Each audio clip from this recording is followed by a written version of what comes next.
Hi, everyone. I'm so happy to be here. I'm Lillian Eve Moore. I'm the co-founder of Mindlight, and we're going to be here talking to you about our Everything is Healable course. And I'm here with Julia. Julia is going to be our demo today since we're going to be showing some techniques so you really know the full depth of what's possible for you with this program. So today, for our agenda, we're going to be first talking about what we mean by everything is healable. Kind of maybe an audacious statement, might even be a little triggering. So I want to really spell that out, what we mean and what we don't mean by everything is healable. Then we're going to talk about what we use as our primary or our foundational formula for healing. And what I really see in any healing modality that works, whether it's a Mindlight methodology or something else, these three components are present. So we're going to be talking about that basic formula for healing. Like I said, then we're going to be doing a demo. Julia is going to be our demo today. And I'll be explaining a little bit about how you can use what I'm doing with Julia for yourself. So even though this is going to be a practitioner-client kind of dynamic, you can still see how you can create a practitioner-client dynamic internally so you can be your own practitioner. Just to recap, we're going to be starting with what do we mean by everything is healable. Then we're going to be talking about the basic formula for healing anything. Then we're going to do a demo. We're going to talk about how you can create that kind of practitioner-client dynamic internally for yourself. And also how to troubleshoot if you're working with something that's a little bit spicier, a little bit more sensitive. How to create safety for yourself, and also when it's a better idea to maybe work with a professional and have some external support. So, sound good? Good. And Julia, feel free if at any point you have questions about anything that I'm saying or you want to highlight something that seems particularly important, by all means, jump on in. Okay, so what do we mean by everything is healable? The root of the word heal comes from the same root as whole. So we consider at Mindlight this word to mean to make whole. And it's a bit esoteric, maybe to think about it this way, but that's actually kind of how we think about everything.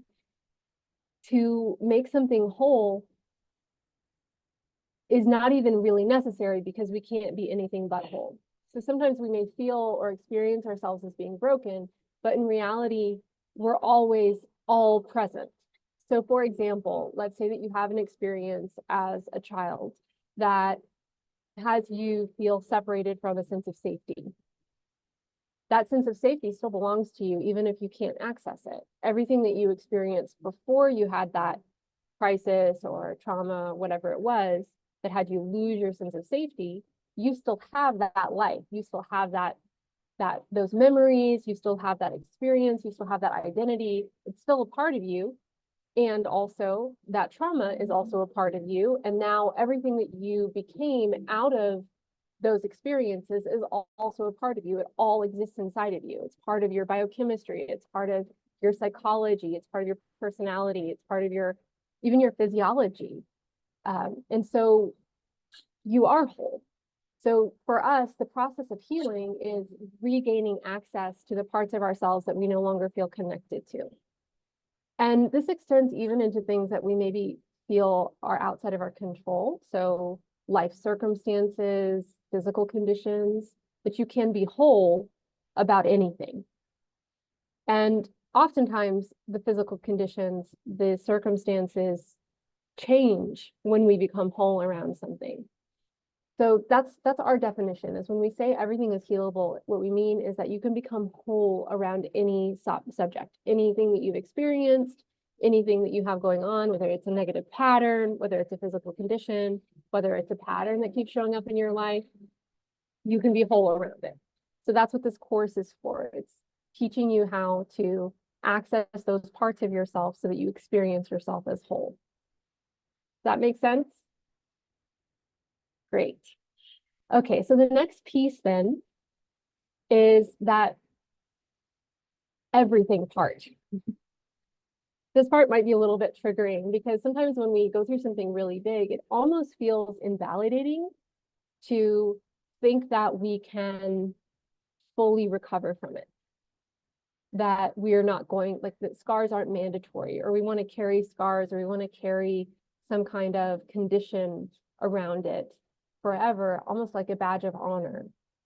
And what we would say is that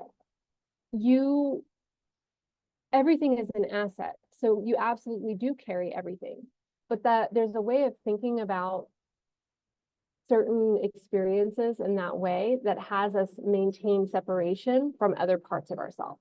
Like, because this happened to me, I have to, or I will always, or I am this way.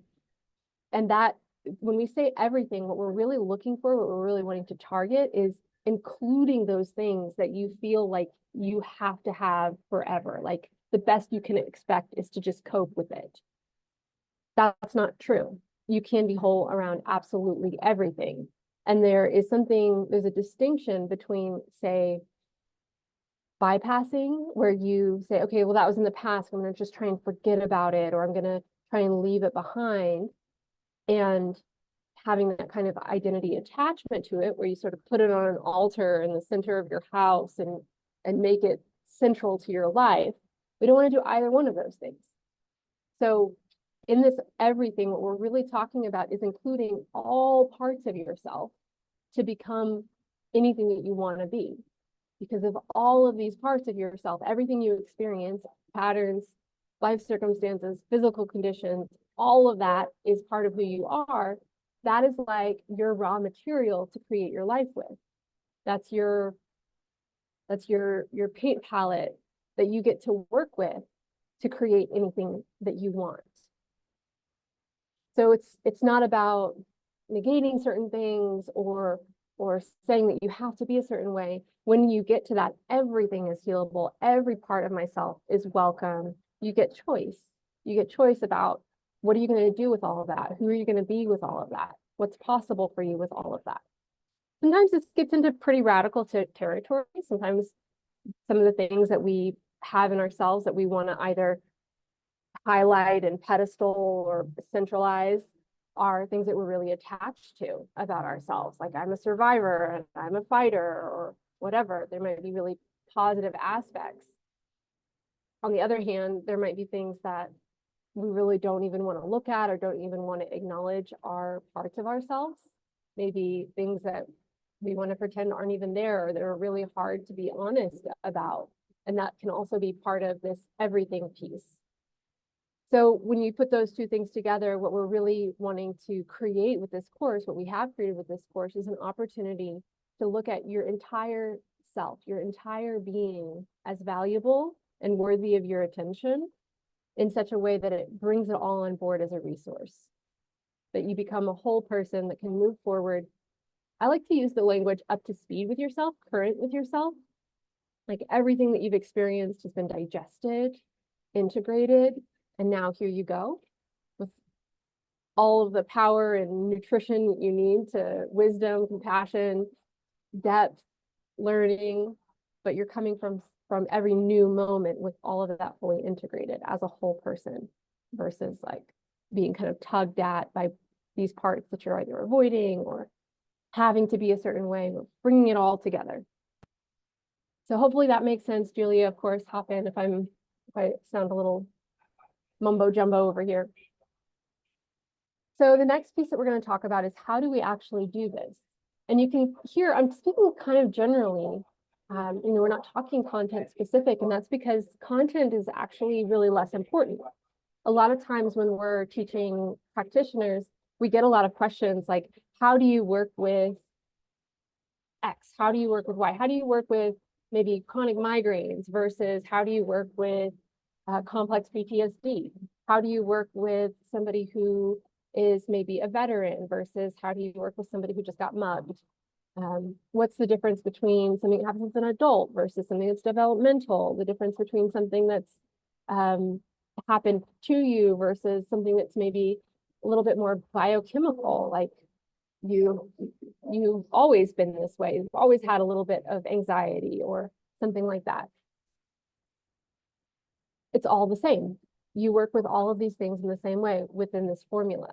Now, within this formula that I'm about to teach you, there is a lot of nuance and art, which is why it is still, of course, of great value to work with a practitioner. And even in the course, the Everything is Healable course, we go into a lot of nuance about what each of these components entails. There's different levels of mastery, but the basics are really, really simple. And the beautiful thing is that it's based off of your own biology. This basic formula, I didn't invent it, I just observed it. I observed it in all of my clients and myself and in every modality I've ever been exposed to. So here it is.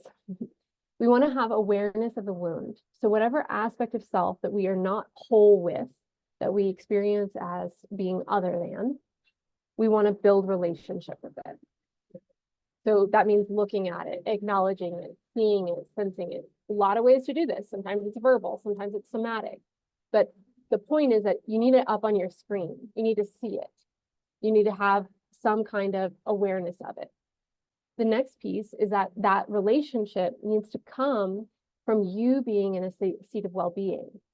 So you approach that relationship from a loving place, from a kind attention place, from a desire for self-acceptance, for I like to use the word friendliness. Kindness is a really good word. Compassion also works.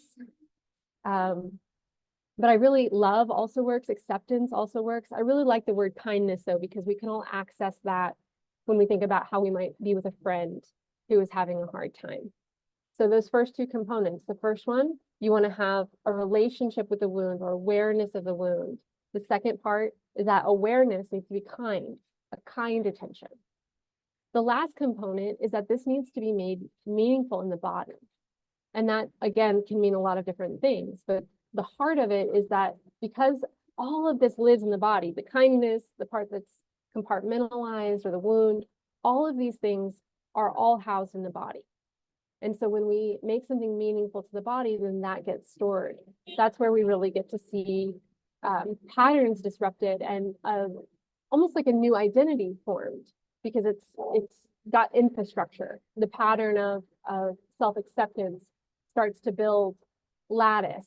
It has a house to live in so that it's easier and easier. It's more and more normal to relate to yourself in that way. So again, the first part is building a relationship with the wound, the compartmentalized aspect of self, the part of yourself that is either being rejected, the part of yourself we talked about that you may be attached to, where there's an internal division, where you feel two different ways about it. Sometimes people will say about this kind of thing, they'll say, I know it's not true, but I still feel like I know that I'm loved, but I can't feel it. Or I know that it's actually going to be okay, but I can't feel like it's going to be okay. That's an indication of a division where part of you, the part that you identify with, experiences life in one way, but there's some other energy, some other momentum that is cycling that has power. So when we're talking about the wound, that's what we're talking about. This part of the self that is operating kind of independently from who you experience yourself to be.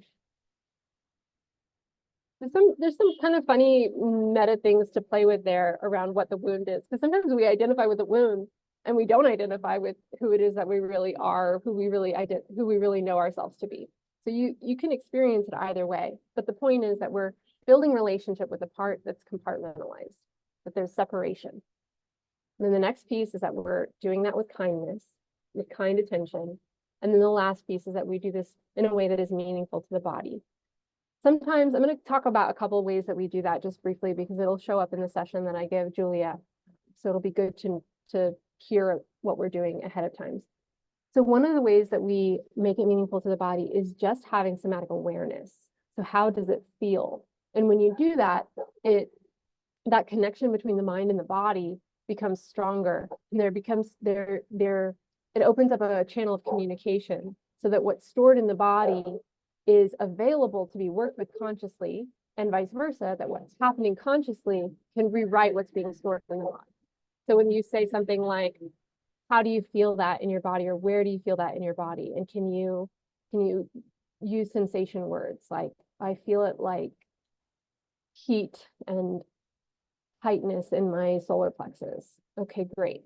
That's building that relationship. So the stored information in the body is coming to consciousness, and whatever we're doing consciously is going to be rewriting those sensations. The sensations can move. Another way that we work with things in the body or make our psychological work, our energetic work meaningful to the body is by using our breath. So I might say, okay, you feel tightness and heat in your solar plexus. Can you breathe into that space? Can you use your breath to create spaciousness in that area and give that permission to be there for a minute? So you're using the breath to relax around those sensations so that they can naturally move.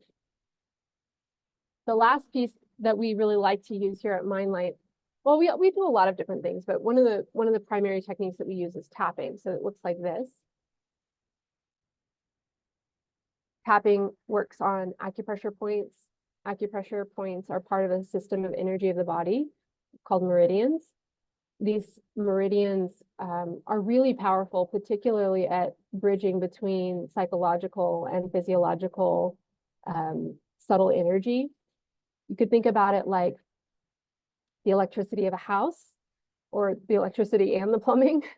It's how vitality moves through your body. It's how information moves through your body. So it's a way of really quickly moving energy that's stored and also getting new information. So again, that information that's stored in the body about what the wound is can come up. And then the information that we're generating around kindness can move down to the sensory experience, can retrain the body in a more effective way through those channels. Julia, any questions about our basic technique for healing or our foundational technique for healing? So far, it sounds really clear. Great. I think we're ready for a demo. Do you have clarity about what it is that you're wanting to work on today? Yes. This is very, very real time because I actually don't know what we're working on today. So the session will be very real. What are you wanting to work on today? Yeah, I would love to work on some money stuff that's been coming up for me recently. I've been feeling like just a really big awareness around not feeling like I have enough, and I feel like I have so many things to pay for. And exactly what you mentioned just now that stood out to me. It's like that feeling of, I know that I am an abundant person. I know that things always work out for me. However, the feeling in my body is not always connecting. So I feel that disconnect right now. Yeah. Okay. Well, first of all, I just want to be really, really sure. Do you feel all the way safe and comfortable having this session with me right now? Yes. And do you feel all the way safe and comfortable and excited about having it recorded and watched by people you don't know? I do. Okay. So that's really important piece to work with, even when you're working with yourself, that you have consent. Do you have permission? Do you have your own permission? And even if Julia had said, for example, like, no, I feel a little nervous, doesn't mean that we can't have a session. It just means that we need to work with that first. And it may mean that we don't have a session, or it may mean that we have a session on that. The point is that if you're building a relationship, it's just like a relationship with another person. It has to be built on mutual consent. So that's always our first step. And on that note, Julia, we're going to be doing a lot of call and response where I may be speaking for you, like being the voice of your feelings. If at any time I say something that's not accurate or you have better information, always give me that feedback, correct my language. I love being wrong.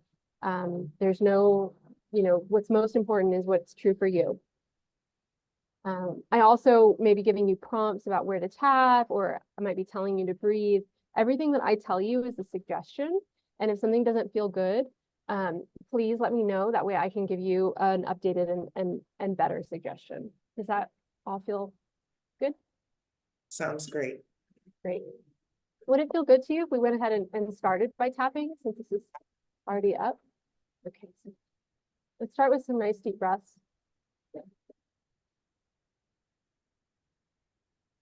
What's the top feeling that comes up for you on this subject? Yeah, it's like it's nervousness. I feel nervous, feel anxious in my chest. Okay. Let's have a nice deep breath there.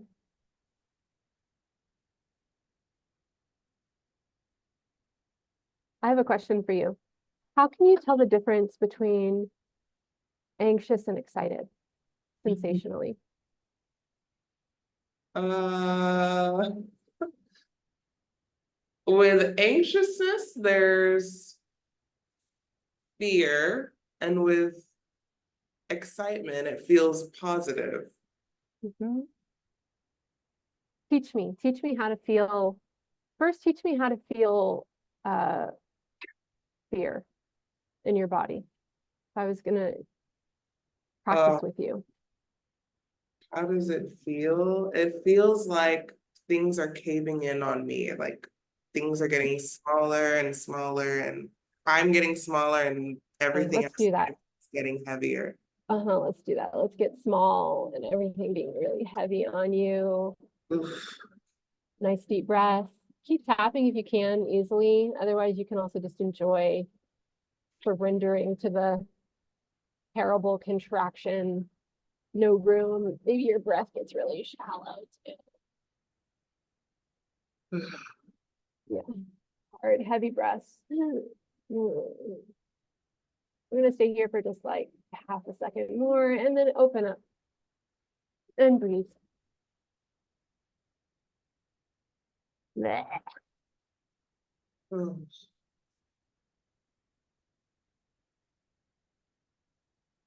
That move something for you? Or new information come forward? It started to move some things. Mm-hmm. Yeah. Any new information there? Nothing feels very clear. Mm-hmm. Great. Just Let's go there again. okay. And let's add that into the mix. It's like dark or it's muddy. You feel that. Nice deep breath when you can.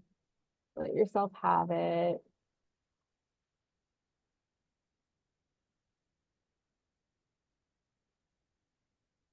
Notice if there's thoughts or words that come with it, or stories or anything like that. And then when you're ready, see if you can just open up again. You don't have to open up big, but just create a little bit of space for it. A little bit of compassion, a little bit of kindness. How's that feel? Well, the first thing that comes to mind is like being a bit upset with myself. Like it is, if it is a choice, it feels like I have full freedom to choose to be small or to choose to be big. And so then that makes me angry. Like, why am I choosing to Yeah. let things weigh on me? Okay. I'm going to offer some statements that are really mean and horrible, and you can repeat them. I'm going to start with the most extreme, and you can kind of dial me to where it's the right level. I fucking hate myself for this. I fucking hate myself for this. Yeah. I'm so ashamed I'm of so myself. ashamed of myself. Right words? Yeah. Okay. Nice deep breath.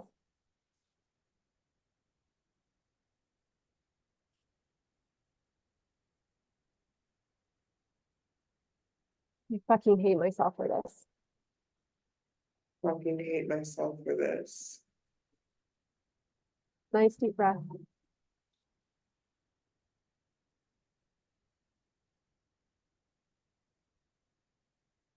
See if you can find some compassion. See if you can find some compassion for both the part of yourself that's hateful and also the part of yourself that's having to live with that hate.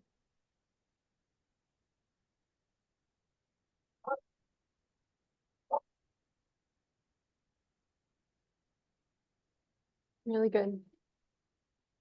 Nice deep breath. I'm so ashamed of myself. I'm so ashamed of myself. And let me know if there's other words that are coming up or other aspects of this.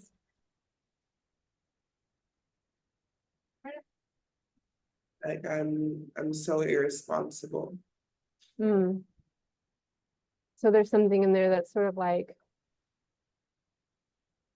I'm making, it's not just internal, it's like I'm making poverty for myself. Yeah, Like like, that. yeah, for sure. Uh-huh. Uh-huh. Got it. Nice deep breath. I'm gonna be poor forever because I can't control my emotions. I'm gonna be poor forever because I can't control my emotions. Nice deep breath. Oh, that's harsh.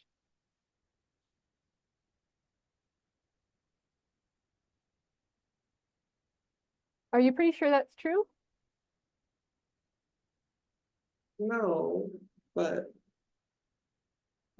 How sure are you? I'm like, I'm like pretty sure that's true, but I little bit know better, or where is it I on the know scale? it's not true, but it feels like when I'm 50, maybe I'll be Okay, got it. Got it. good. Okay. Yeah, if you're ready for this, and it may be too soon, so you can just let me know. If you could get a little bit closer to that part of yourself that knows it's not true.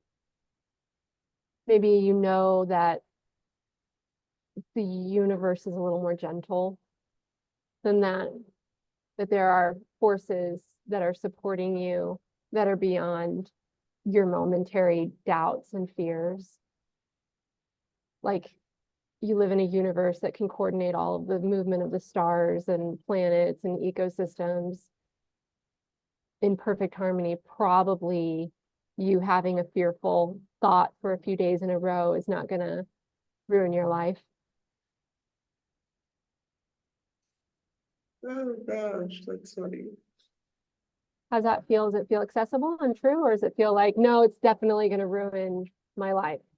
No, it feels accessible. It does. Great.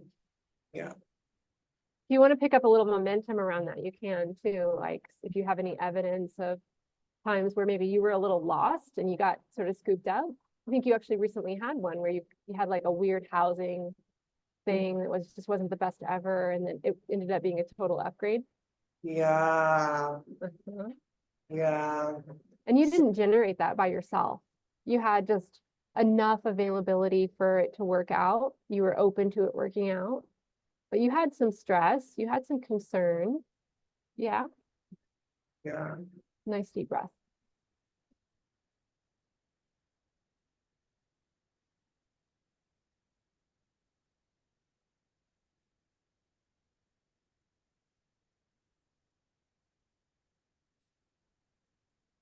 Can I check in on the shame and self-hate?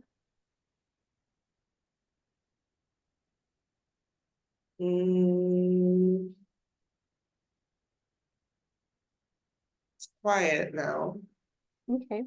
So can we acknowledge that maybe this particular circumstance is just an excuse for that pattern to run? And that's a pattern that's maybe a little bit deeper and like just looking for something to hate yourself about.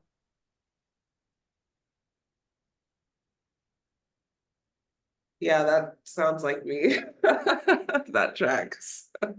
Okay. So what we're going to do with that, since probably wherever the roots of that are, could use a little bit more time and investigation. So what we're going to do with that is we're going to give that a little bit of imagery. Like it might be a character, it might be like a little box of feeling that's like pops up, like a Jack in the Box type thing, or um and just know like, oh yeah, there's a little pattern there. Like I can go there.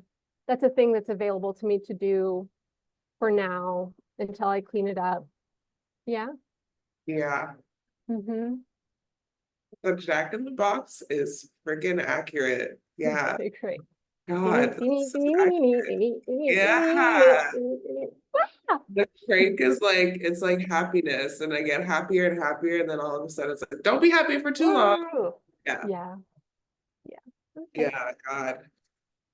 Yeah. So that's something right now, where you are right now, where you're not really deep in your emotions, where you're a little bit more cerebral, you can put in some mental infrastructure around that. Like, isn't that interesting? Isn't the psyche so interesting? I'm so curious about what that's about. Give it some light, some insignificance, or reinterpret this significance. I'm going to learn a lot from understanding what that's about. I'm going to get to know myself better. Yeah. There's a huge space for me to get to be more of myself when I work through whatever that's about. Yeah, this feels like a big opportunity, a good opportunity. Yeah. Any fear about it or any other feelings about that self-hate, shame, Jack in the Box that would be good to address before we kind of put it on the shelf? Well, no, I'm more curious about the why I won't let myself be happy for long. That's a bit sad. And yeah. Yeah. Okay. Those are really powerful words. Let's play with that and then we're going to shift it a little. I'll never let myself be happy.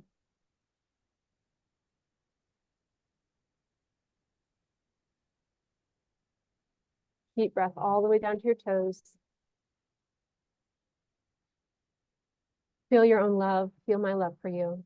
Feel like a hug, like a welcoming. You're totally allowed to feel whatever you feel about that thought.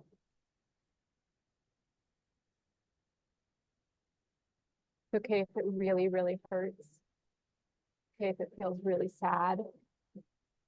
Feels really mean. Nice deep breath. I'm going to try it again. I'll never let myself be happy.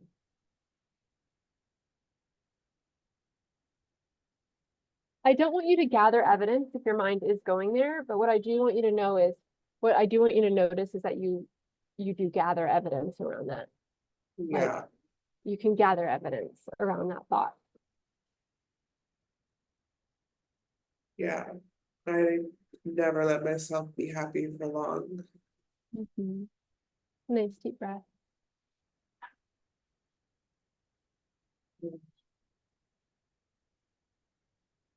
I just want to offer, as you know, as I'm holding this position for you, that I can see a lot of evidence to the contrary in your decision making in your life. Like, I don't think that somebody moves to the beach in Mexico with an unwillingness to be happy.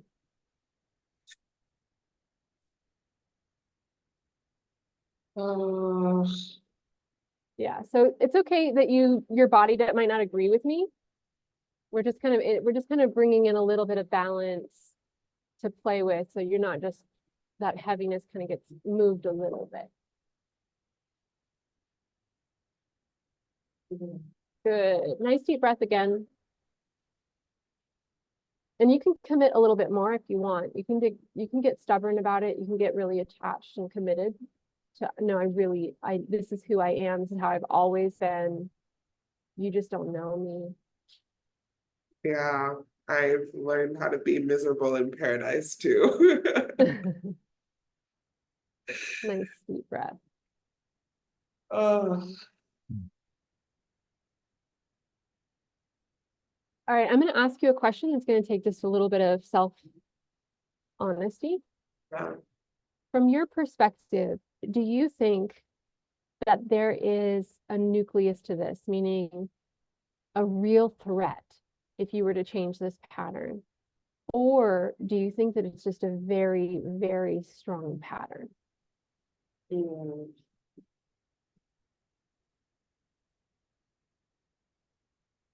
It just feels like I've practiced like sadness and being unhappy more than I've practiced being happy, maybe. It just Okay, feels great. more familiar. Great, It's great. like a default. Default, got it. And isn't it easy to feel sad about that too? Yeah. Just kidding.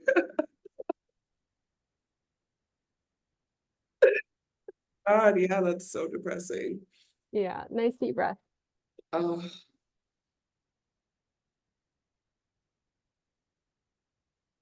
yeah, So like this, genuine happiness feels like such a new thing. I feel like a baby, a novice in happiness. hmm, hmm, hmm.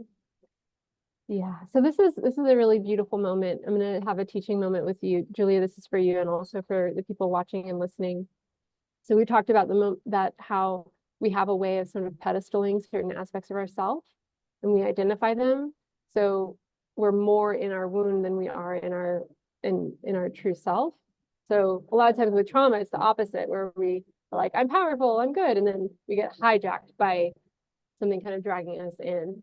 And that's why I asked the question, because oftentimes a trauma, like we have survival incentive to not let go of a trauma. Like you will die if you're happy. Somebody's going to come after you and slaughter you in your sleep if you're happy.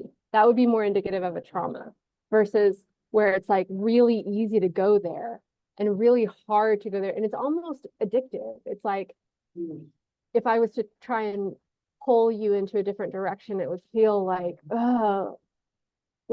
out of vibration with you. It'd be like gears not quite grinding in sync.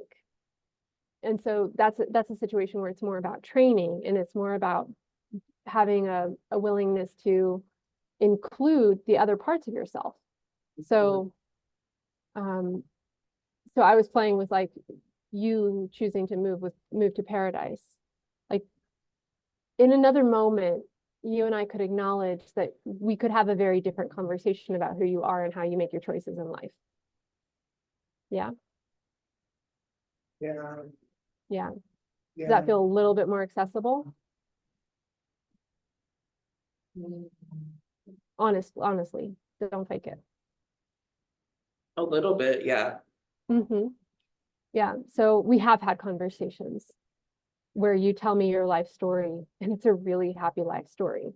You tell me a story about your freedom. You tell me a story about your courage, about how you made radical choices to be able to be where you want when you want to be there. Now, whatever your mind does with this, like your mind wants to be, yeah, but, that's okay. That's totally okay. We're practicing something right now.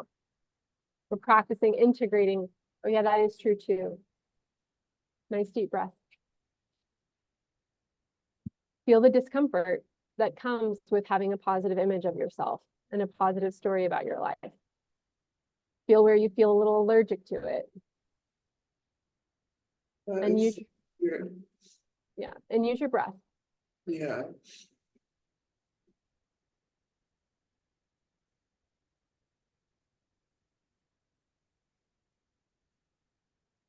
Feel it somatically. Where do you feel that resistance in your body?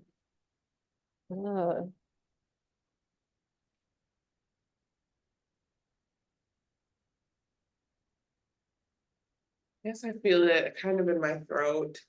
Uh-huh. Yeah. Yeah. That makes me want to say something, and you can tell me if this feels resonant. I was just bullshitting you. I'm such a fraud. That doesn't feel true. Is there anything there about that person who would tell that story? Well, yeah, it feels like I don't want to make other people feel bad that my life is awesome. That sounds so horrible. Oh, I Sounds hate, real. yeah. Mm-hmm. Let's just sit with that for a minute and find where if maybe that does have a little bit of danger. It does. And it's in my chest. It's like this.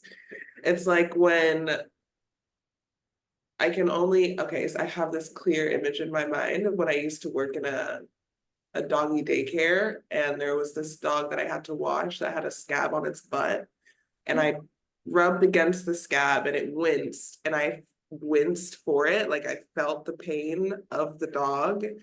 That's what it feels like. It feels like if I were to fully be happy about my life. It would make other people wince and feel pain.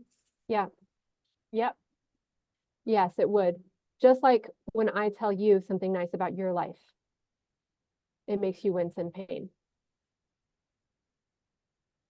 It's the same thing. It's the same phenomenon.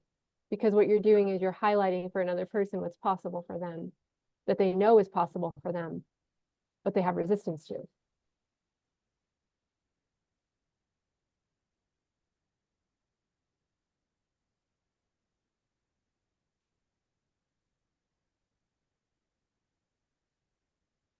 What's that? Yeah, it sucks.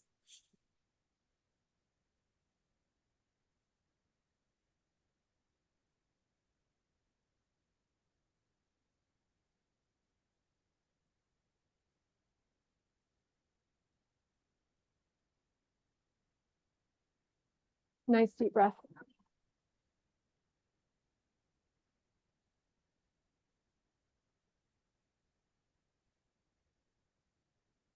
What sucks about it? It sucks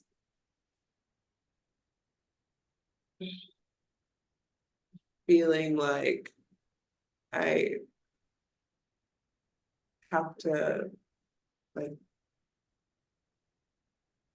be small, or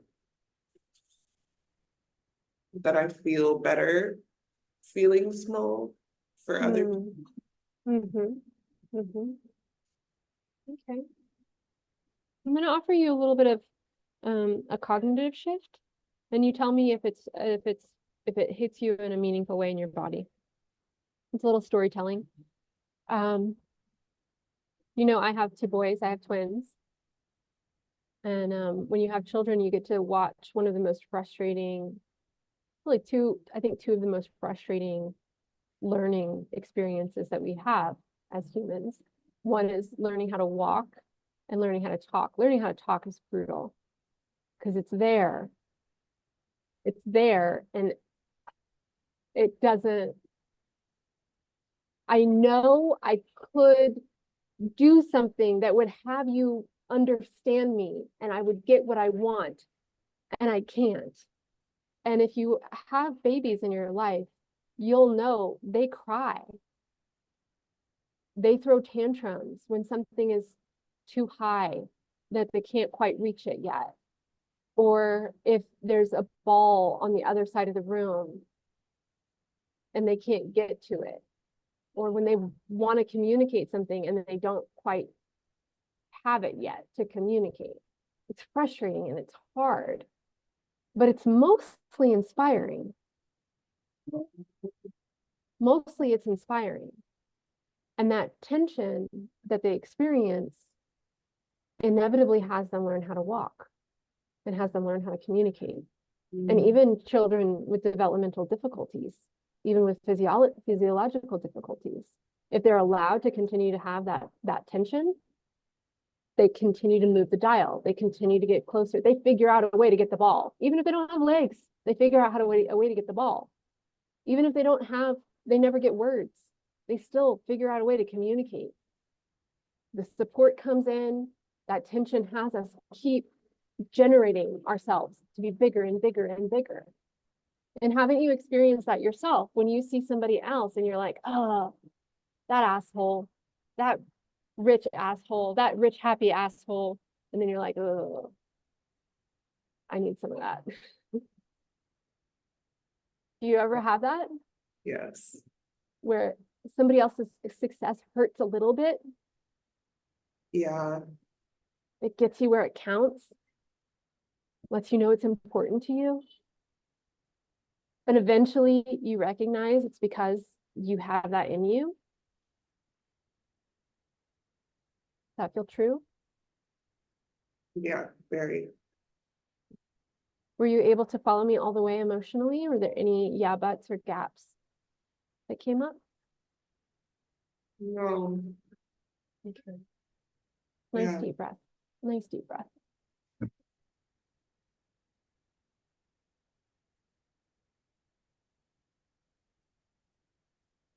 How are we feeling generally on the subject of money now?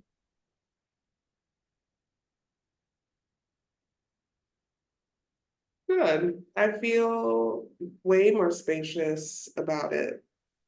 Feels way lighter. Okay, great.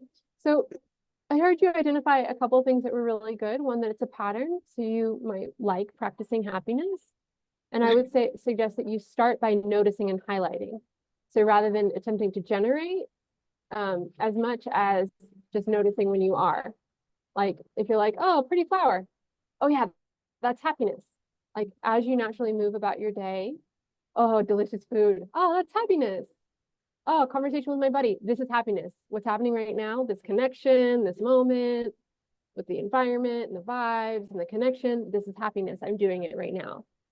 And just start more identifying with the part of yourself that already exists more and more. I How does love that that.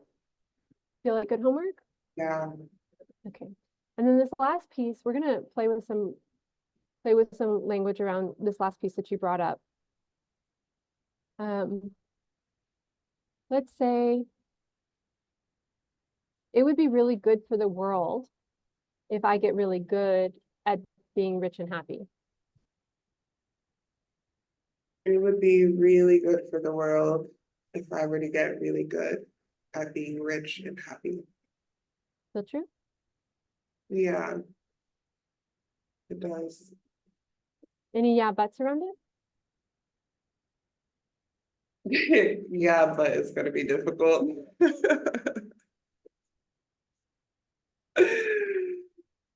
That's it. It's gonna be difficult to get good at it. Yeah,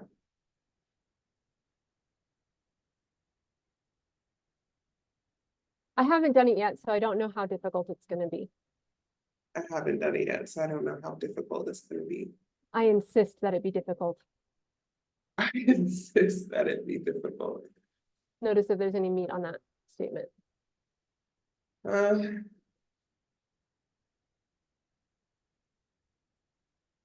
I'm not sure. I want it to be difficult. Part of me wants it to be difficult.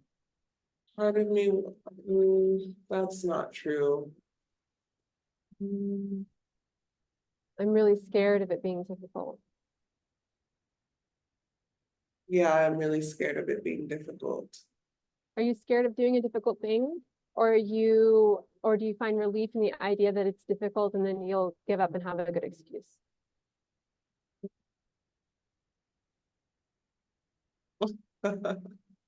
Or both? Um, Maybe both. Probably both. Yeah. Yeah. Okay. So nice deep breath. See if you can welcome that. I'm scared of doing a difficult thing. Oh, but wouldn't it be nice to just quit and have a good excuse? Oh, but I'm gonna do the difficult thing. Oh, I'm scared it's gonna be hard. Oh, but no, but then I'll quit. Oh, that'll be great. Oh, but it's gonna be scary. It's gonna be hard. Oh, but then I'll quit. Ah, nice deep breath. Work it through your body. Let it move. Don't just look at it like it's the characters in the zoo. Actually, let it move in your body.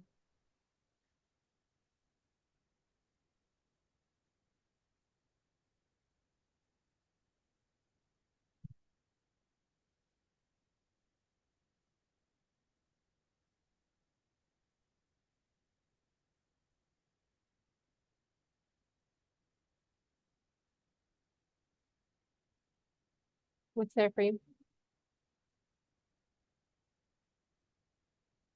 I feel like deep down, because this always happens, maybe I will quit, but then I'll eventually pick it back up. Hmm.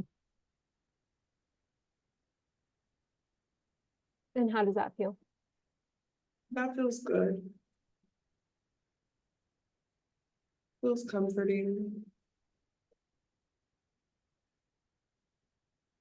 How about I'm allowed to move at my own pace, Hmm. I'm allowed to move at my own pace, including in my healing. including in my healing. Feel true? Yeah. I'm allowed to move at my pace, including in my self-development. Yeah, I'm allowed to move at my own pace, including in my self-development. I'm allowed to move at my own pace, including in my accumulation of wealth. Yeah, I'm allowed to move at my own pace, including in my accumulation of wealth. Feel true? Yeah. Nice deep breath.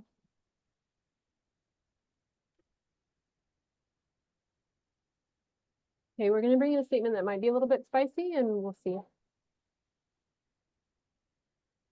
Support will continue to meet me exactly where I am. Support will continue to meet me exactly where I am. Support will continue to meet me exactly where I am.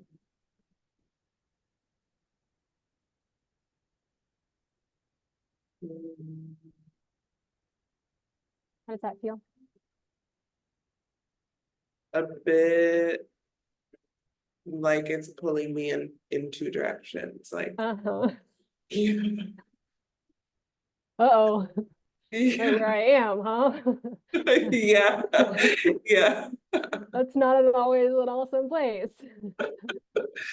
yeah, exactly. Uh-huh. Yeah. So go ahead and just hang out there for a minute.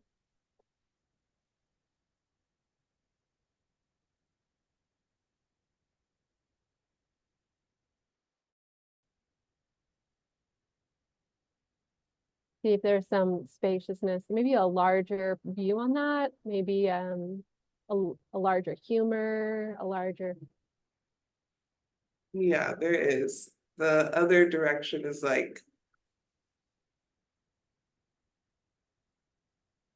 be like the universe, even if I'm in, and I've experienced this being in a dark place and still experiencing miracles. So it's like the universe meeting me includes that. Like it Yeah. includes, Yeah, there's a basis of well-being that's being met. yeah. Mhm. Mhm. Yeah. Another And way we could say this is, yeah, the goods are always being offered. the goods are always, yeah, the goods are, yeah. The goods are always being offered. We're coming full circle, and this is why we're ending here. We're ending here to check in on this little spicy area where we maybe have a tendency to use something that you hold to be very deeply true, this sense of personal self-responsibility and your capacity to create and your sovereignty, that's also being weaponized against you internally. So this is what we're working with, because you're not going to stop knowing this to be true, that you are responsible for your life. No one else is creating your life for you. Yeah. But we could maybe get a little bit kinder about it. We could get a little bit more irreverent. Let's play with that for a second. I might make a big fucking mess of my life. Ooh, I might make a big fucking mess of my life. I have that in me. I definitely have that. It makes me think about like when you're driving in a car and you have like the impulse to just like, what if I just it's amazing that that impulse is pretty universal. It's like a thing that's studied. And yet we have these, 6-lane highways and nobody's doing that. Pretty amazing. I could make a big fucking mess of my life. I could make a huge, huge mess of my life. I could. I Yeah. haven't, though. Not yet. But, It's not a bad idea. So when we're talking about, making friends with our compartmentalized self, it's not a bad idea to play with those parts of ourselves. We talk about that sometimes we're not our friends. And this idea of like self-sabotage, like it's a character flaw, it's innate, actually. So it's nice to like let the gremlins out and let them play in your imagination a little bit. It gives you a sense of power to know that that is part of you. And you might even like having little outlets for that, places where you make messes.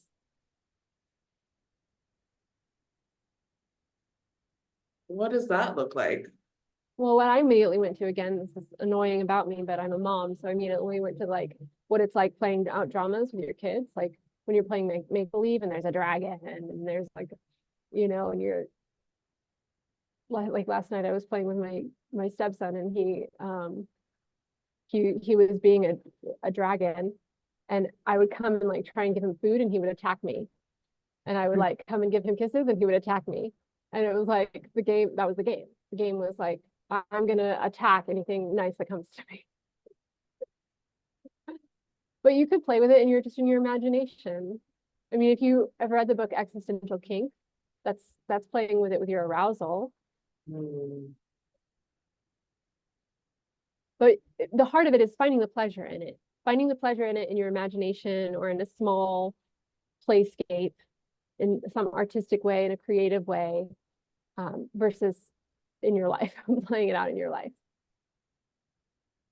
My sister used to write out dramas, not so much with this character, but like that was one of the ways that she would find integration, like writing out plays, describing how people were, so you could write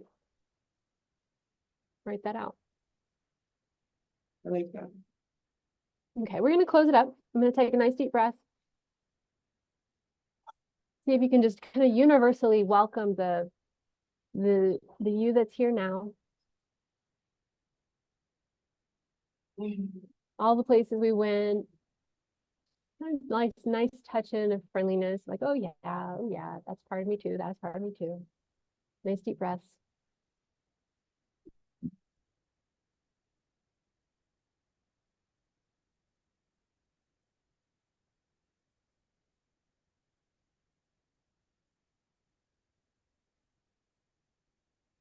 Big sweeping welcomes, big sweeping kindness. Welcoming any resistance that's left.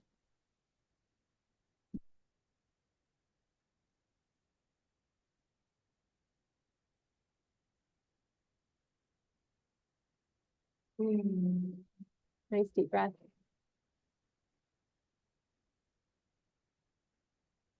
Now you were going to tell me about how excitement feels in your body. Yeah, excitement just feels like really nice impulse forward. Uh-huh. It's like a pulling, like It's an both, internal. like a being a Uh-huh. fully like carried forward. Carried forward. Okay, can you find that? I see you carrying forward. Can you find it in your body what that feels like? It's like in this kind of a movement, maybe. Yeah. And breathe in that. You can tap too to help you remember. Or you can use that integration point we like in the back of the hand, the heart, there. Letting your system be flooded with that sensation. Letting the different parts of your body experience that sensation.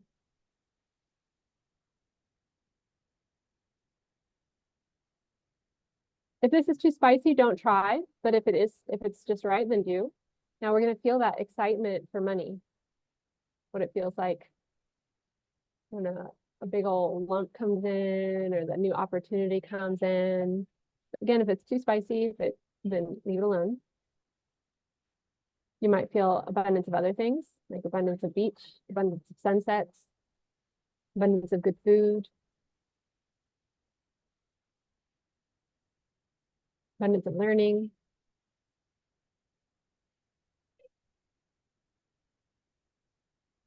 abundance of pleasure.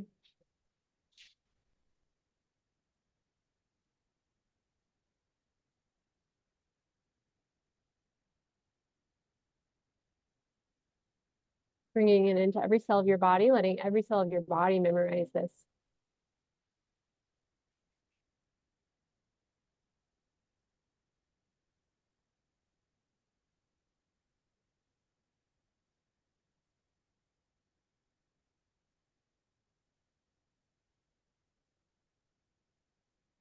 can drop your eyes to about 4 feet in front of you.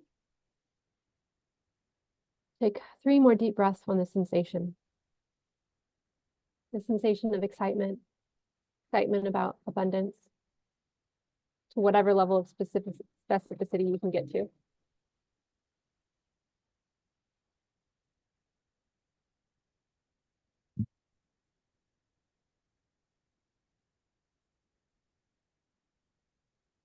When you're complete, you can let me know.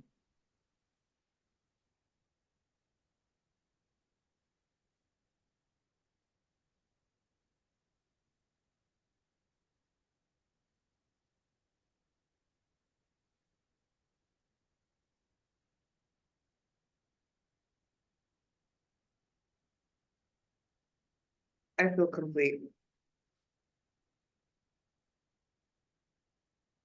Beautiful. I'm going to speak a little bit about how to do this with yourself. If you wanted to get water or anything, you're welcome to. I'd like to bring you back if you have any feedback or anything that you want to share when you're ready, but I'm going to speak for a little bit and give you some time to integrate and decompress. Okay, so from that demonstration, you can definitely see that there is a lot of nuance. There's a lot of back and forth, and the main advantage to having a practitioner is to keep you organized. So when you don't have a practitioner, one of the best things you can do for yourself is to work with a journal and write things out. You saw this happen in this session where certain things will come up when you're investigating one thing. You'll find, oh, this is where this is really coming from. And you get to make the decision, are you going to follow that thread or not? So there were quite a few threads that came up that we did not follow. We tried to follow every thread, we would just end up in major overwhelm. So a lot of being a safe practitioner for yourself is about having some discipline around what you're not going to work on. I'm not working on this today. I'm flagging it for another sit with myself. But it's going to be too much to try and do it all at once. I'm already slightly triggered about my current financial situation. I don't need to go rooting around in my childhood trauma for where the root of all of my self-hate comes from. It's just too much. But you get to make the call. Maybe you leave the subject of money altogether and you go and you find that early moment and you work with that early moment. But keep yourself organized and make conscious choices. I'm choosing to work on this now. I'm choosing to work on this now. The biggest obstacle that I think people come up against in working with themselves is that either you're in practitioner mode and you're in a little bit more cerebral place and you have access to all the good information, and then you sort of lose touch with experiencing what you're actually experiencing. You lose touch with the part of yourself that doesn't agree with your practitioner self. So that's really the heart of it, is that you want to go slow. You want to go slow enough to where you can continue to feel, but you want to be also going slow enough to where you don't go into overwhelm. So again, the journal can really help with that. You can choose ahead of time what you're going to work on. You can make a note when there's something else that comes up that you know you're going to want to give attention to, but now is not the moment. It's not a good idea to work on yourself, though, if you already know that you have a tendency to go into panic. Like if you're working on a subject that could send you into a place where you lose grip on your well-being, then that's just not a time to be working on yourself. Now, you can definitely learn how to work with your own panic attacks. But for example, let's say that you are working with panic attacks and then you're trying to do trauma work on top of that. It's too much to manage. So if you are doing any kind of nervous system training, you can definitely integrate this into your nervous system training to work with your panic attacks. But if you're in that place, that's your work right now. You don't need to add on top of that, trying to root out things. It's just too much to ask of yourself without more support. And similarly, if you're in a place where you're experiencing depression, where you're having a hard time like getting out of bed in the morning, getting things done, a lot of times rooting things up, bringing things up to heal them will get more momentum in that direction. So you want a certain degree of well-being in the space before you intentionally go to places that you know are not experiencing well-being. That being said, you can definitely work yourself out of depression as well, but you're going to want to spend more time on the reprogramming positive, that kindness piece, meeting whatever you're experiencing with kindness versus trying to do trauma work and, calculating every terrible thing that happened to you and clearing them all. You're just not the right time to do that kind of work. What is always available to everyone is to meet what's present with kindness. That's something that absolutely anyone, no matter where you are in your process with yourself, that's something that you can integrate and practice starting now to support yourself. Working with the body as well, that you always can do. But when you're going to give yourself a session, you're going to specifically go in to try and work on something, you want to have a good basis of well-being first. If you don't have that, get a practitioner. Julia, can I check back in with you? Yeah. How are you feeling? I'm feeling good. I feel a lot lighter around the topic of money and a few other things that I think were also being affected by this whole smorgasbord of things that we talked about today. So yeah, I'm feeling really, really great. Great, beautiful. Do you have any questions for me? Yeah, I think I wonder, because we did trail off into so many different topics. Do you recommend just taking it bite by bite if you're doing this by yourself, just one small topic at a time? What do you do if you notice that there are a lot of underlying causes? Well, this was an initial session. So one of the things that we were doing is like, what all is influencing your current experience with money? Is it actually having anything to do with money? Is it, what's currently in the space? What's currently present? And so you're kind of looking at different doors that we could go through, and some of those doors we can resolve pretty well. Maybe there'll be some pattern and some practice that needs to happen, but we can resolve them pretty well. Like I would say that we actually did a fair number on that piece about causing others harm by your happiness. You're going to have to practice that, but I don't think there's a lot that's actually tacking it in. So that would be something that I would say we move the dial pretty much. The shame, self-hatred, Jack in the Box, that's a whole other rabbit hole that's going to want some different kind of investigation for sure. I think your practice of happiness, you have a lot of availability for happiness. You know how to do it. You know how to create it. There's a lot of readiness there. I think that got, pretty neutralized. There's still probably some identity thing there that still has a little bit of something to it. But I would say that this was a really good session. And I would say this would have been a good session for you to do by yourself if you were kind of starting the conversation from, what do I have going on about this? Like, why am I feeling this way about this subject? Or why am I creating this pattern for myself? And it would be kind of journaling out different topics and seeing what you could neutralize. The next session you give yourself probably wouldn't be the same though. Probably, what's going on with yourself about the subject. And you might have the question of like, is there anything else? And then it might look like this, but more likely it would be to address one of the nuggets that was already presented in a more thorough way. Yeah, and I noticed we didn't really get into any like root causes or like childhood things or memory things. Can you talk about a little bit about that? Would that be beneficial? Is that something that I should do like on a future session with myself? Well, I think that the whole world of self-hatred, that's going to be rooted in some childhood something, most likely. Even though it's universal, everybody deals with those kinds of things. It has roots. So that's definitely a place that you're going to want to look at childhood stuff. I think that a lot of what I feel you having about this is more about habit and pattern than it is about trauma. And even the trauma, it seems more self-inflicted, like the trauma of ideas, the trauma of thinking it is a certain way or that certain things are possible, and the harm that the thought or that belief has inflicted on your system. Nice deep breath with that. Does that feel true? Yeah, yeah. That's just my intuition, and you know your life history in a way that Yeah. I don't. So kind of with everything is healable, I wonder, does it give you the tools to be able to work with patterns just as much as like childhood trauma and like Yeah, is that all the same can it all be touched with everything is healable? absolutely. So this is kind of what we were talking about before when we say like everything, and it's not subject or content specific. So with everything is healable, we focus on is really understanding and practicing the components of healing first. So you learn how to cultivate wellness in your body.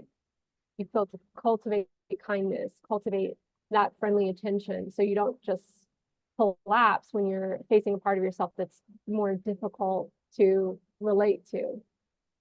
So that part. Then we talk about how to sort of organize your wounds or your into manageable pieces. And it might be memory, belief system or belief pattern or sensation in the body even. Like sometimes we have patterns of like freeze, and it's not even psychological. We don't have a word, we don't have a thought, we don't have a belief. It's just our body is doing a thing when we come into contact with certain whatever's thoughts, people, circumstances. And then we can't fully be ourselves. So you learn how to organize anything that's coming up for you as a pattern. And then we look at how to work with the body. How do you practice certain sensations, like getting more in touch with what the physical experience of our emotions are so that they can move. And we also, you learn how to tap that technique that we were doing. You also learn how to investigate the psyche. So a lot of what I was doing that was more artful and nuanced was mapping what's going on for you psychologically. And when I say psychologically, it's energetically psychological. It's not just like we have a way of thinking like psychology is thinking, but psychology, it's the psyche is everything. It's the self. It's all the components of self. So we talk a bit about how to understand and investigate and get to know the parts of the psyche that may be having a huge impact on your life and well-being and your choices and your functioning, that you don't necessarily have awareness around yet. How to find that awareness so that you can build relationships.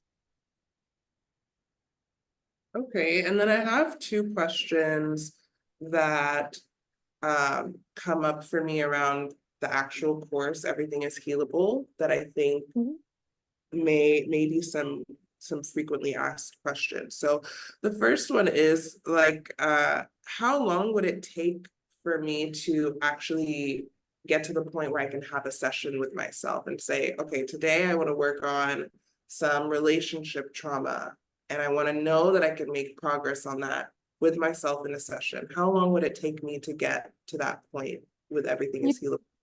You could do it after the first class. The first class is about what we call resourcing. So it's about being able to practice and cultivate good feelings. As soon as you can do that, you can approach content that doesn't feel good with good feelings. And that in and of itself is going to start to reprogram things.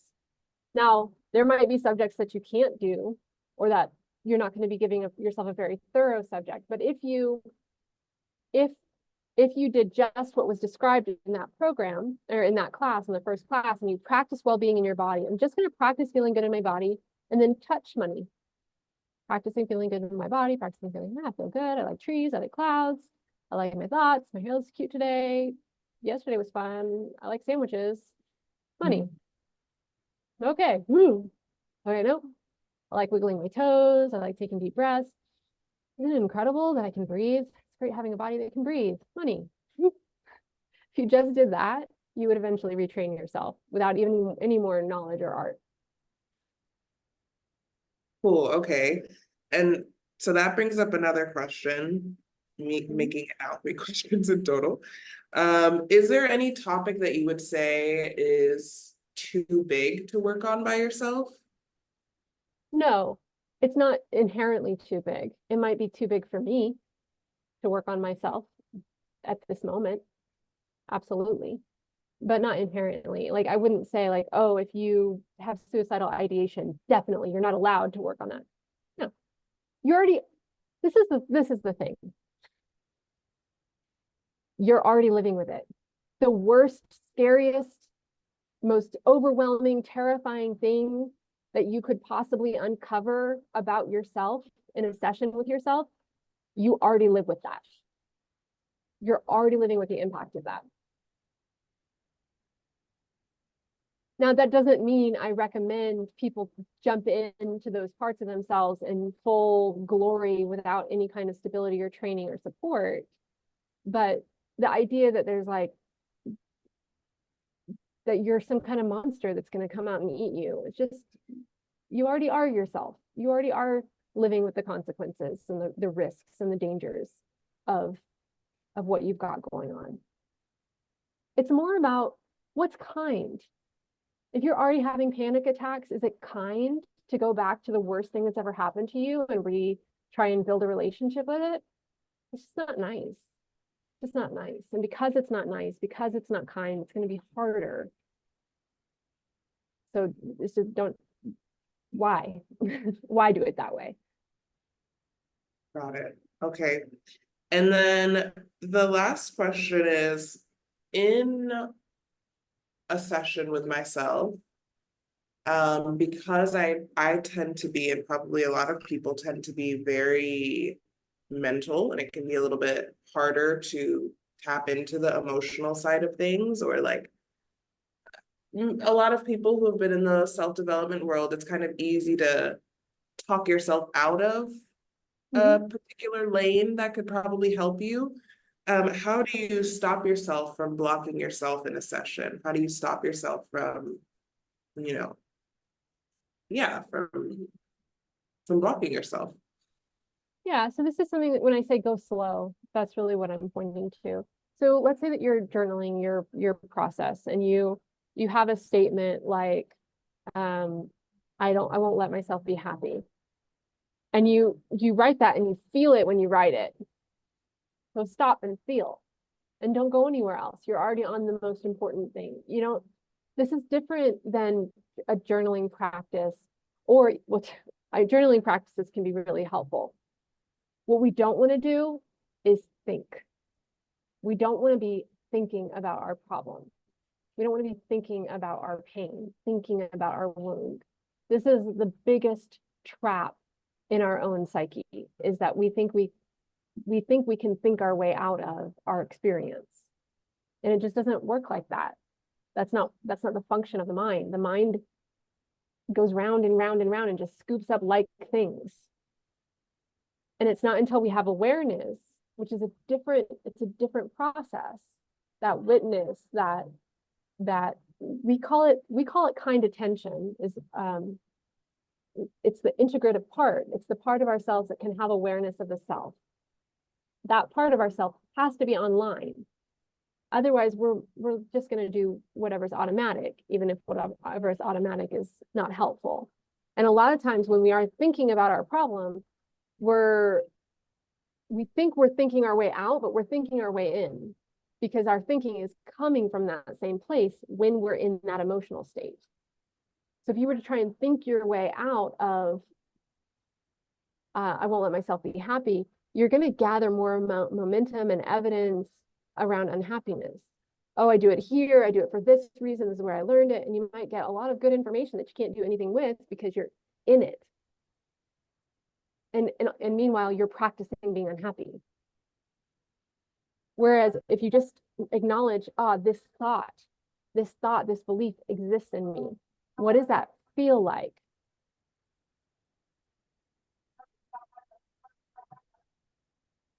And even in that, the most important part of that is actually the awareness. The part of yourself that is aware of your feeling is the most important piece of that.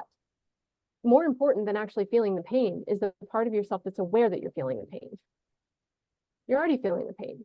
So that awareness piece, that part of yourself, that kindness, that compassion, that piece go slow. would say, go slow, go slow. Hey, that's important.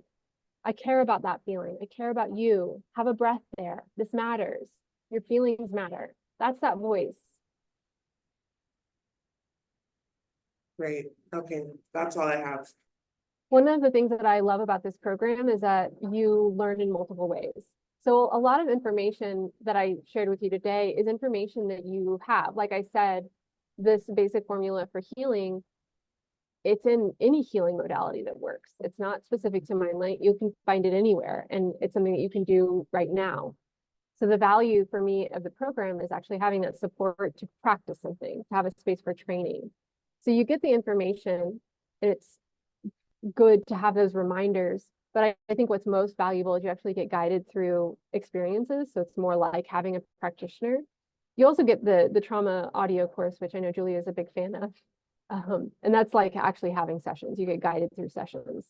So if there are areas where you want to have a practitioner, but maybe it's not, you feel safe enough to try on your own, but you want some more support, it's that perfect middle ground. You also get to see me and Tatiana, the other trainer, give ourselves sessions. So that I think is really valuable too, because you learn in a different way. It's like you internalize it when you see somebody else providing something for themselves. It's like there's something neurological about that mirroring where you get a more embodied experience versus just, learning a technique and you know how to do the technique.